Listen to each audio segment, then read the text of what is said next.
그럼 두 번째 섹터 열어보면서 시장 이야기 계속 나눠보도록 하겠습니다. 오늘 시장에 그래도 우리가 집중을 해볼 만한 두 번째 핫섹터 바로 열어볼 텐데요.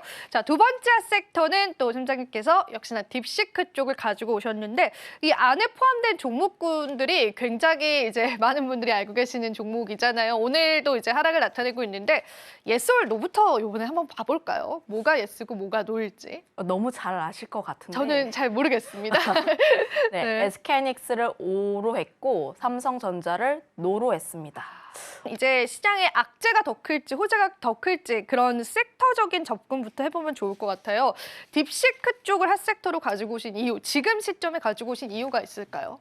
사실 종목군으로 보게 되었을 때 약간 물음표는 생겼을 겁니다. 딥시크를 보게 되면은 반도체만 있는 게 아니라 AI 소프트웨어도 있고 로봇도 있는데 왜 삼성전자와 SK하이닉스를 가져왔는가에 대한 물음표가 사실은 생겼을 것 같다라는 생각을 가지고 있어요. 오늘 시장만 보더라도 반도체는 하락하고 있는데 AI 소프트웨어, 뭐 카카오라든지 이스트소프트라든지 이런 소프트웨어 종목군들의 강세름들이 더 나왔는데 소프트웨어가 아니라 왜 반도체에 조금 더 집중을 하는가를 이야기를 하면은 앞서서 제가 말씀드린 시황에 답이 있었습니다.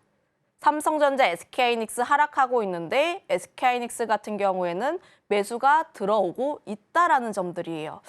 사실 딥시크에 대한 우려가 지난 금요일에 나오게 되었을 때 그때 많은 분들이 엔비디아에 대한 타격이 어느 정도 있을 것이다라는 우려로 인해서 실제로 지난 미국 증시도 그렇고 굉장히 큰 폭의 하락세가 나왔습니다. 그런데 딥시크를 한번 사용을 해보시면 그 걱정이 어느 정도 덜어집니다.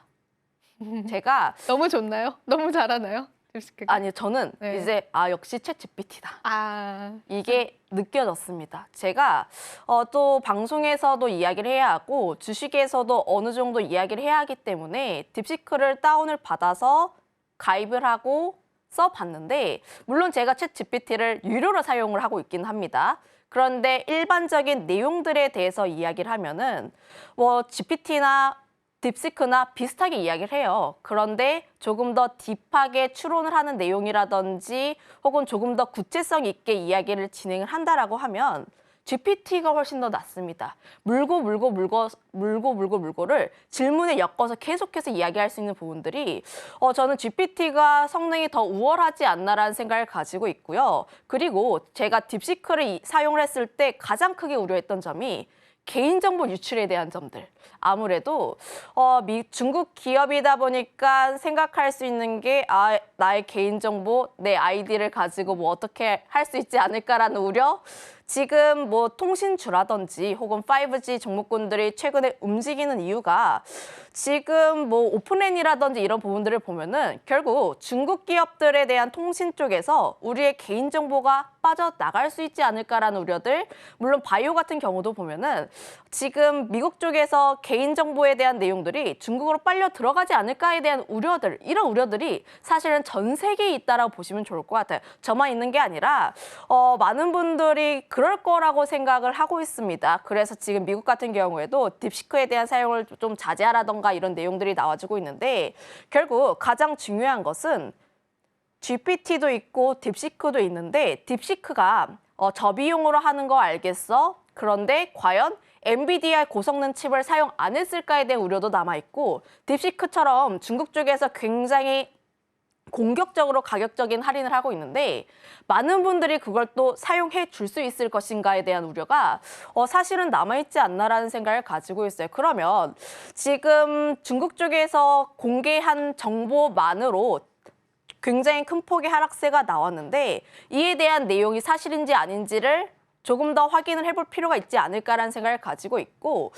거기다가 지금 인프라 쪽에 대한 투자 캐펙스 규모가 안 줄어들 가능성이 높습니다. 물론 가이던스라든지 이런 부분들을 보게 되었을 때 조금 더 봐야 하긴 하나 이런 점들을 감안하면 SK하이닉스가 더 우위에 있을 수밖에 없지 않을까라는 생각을 가지고 있고요. 지금 SK하이닉스를 보게 되었을 때 사실 AI 반도체와 연관되어 있을 때 가장 대장에 대한 역할을 진행을 하고 있기에 현재 자리에서 그래도 SK하이닉스 같은 경우에는 저점에 대한 매수세가 어느 정도 가능하지 않을까라고 보시면 좋을 것 같고 항상 17만에서 18만 원 라인대 그 아래에서 사면은 그래도 가격적인 메리트는 분명히 있다라고 보시면 좋을 것 같고요.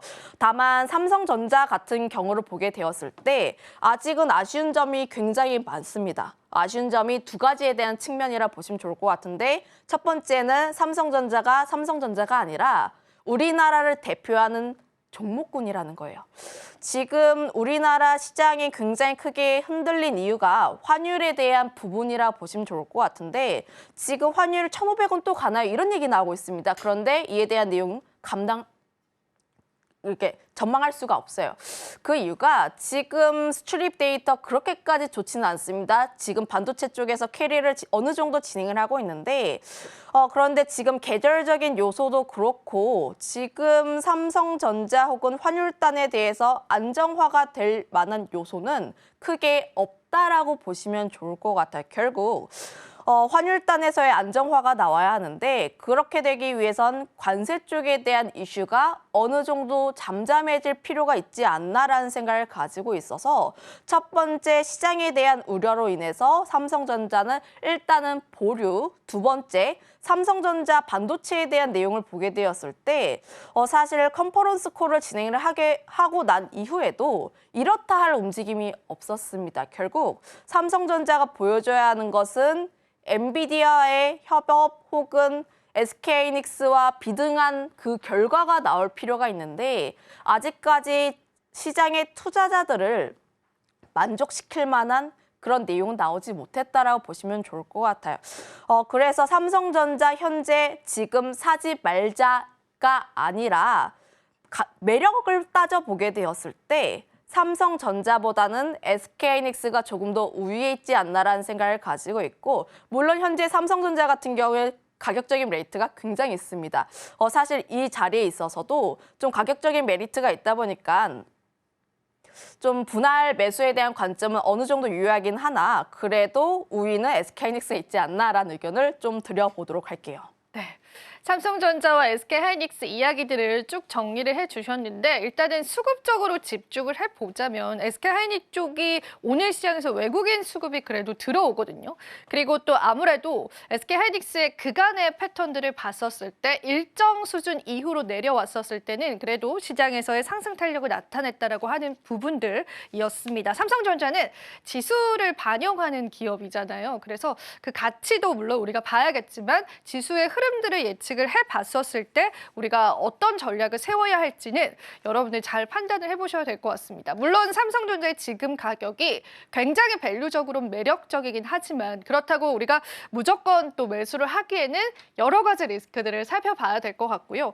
그러면은 저희가 AI 챗봇 관련해서도 오늘 그래도 소프트웨어 쪽이 나쁘지는 않잖아요. 팀장님 보실 때는 이쪽 관련해서는 우리가 계속 시장이 안 좋아도 바라봐도 괜찮다. 아니다라는 의견에서는 어떤 의견이실까요?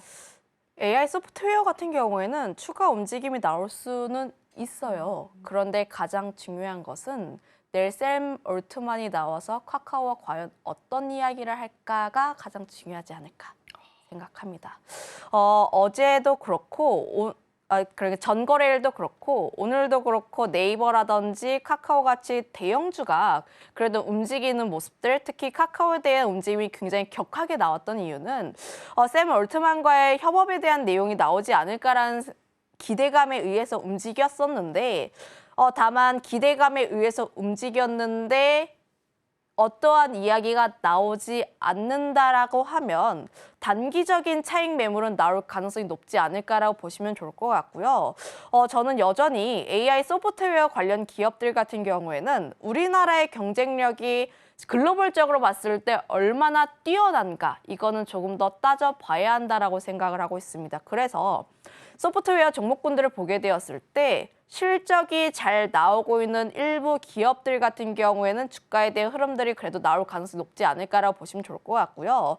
소프트웨어 기업들 같은 경우를 보게 되었을 때 가장 먼저 움직였던 게 더존 비즈온 같은 기업들이 먼저 움직였고 그 다음에는 이스트소프트 같은 기업들, 그리고 좀 무거웠던 카카오라든지 이런 종목군들까지 함께 움직이는 점을 감안을 하면 현재 AI 소프트웨어 기업들 내에서도 주가의 급등이 나왔던 종목군들보다는 일부 아직 좀 덜 움직인 기업들 위주로 보시는 게 맞지 않을까라는 의견도 한번 드려보도록 하겠습니다.